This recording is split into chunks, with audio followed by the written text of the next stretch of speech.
Is it worth running PPC on low search volume keywords, or is it a waste? It depends on when it is a waste and when is it worth it. It's going to worth it if those low search volume keywords are cheap, like they have a low CPC and they still convert and they're still generating maybe 2-3 sales a month, but they make sense for you.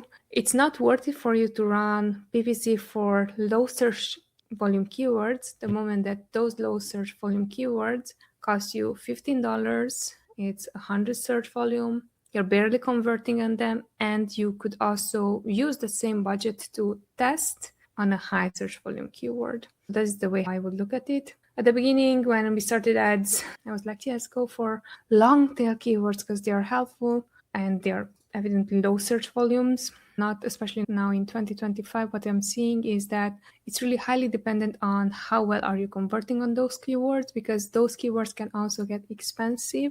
So if you are targeting a low search volume keyword that is maybe even the same CPC as a high search volume keyword, I would rather go for the high search volume keywords.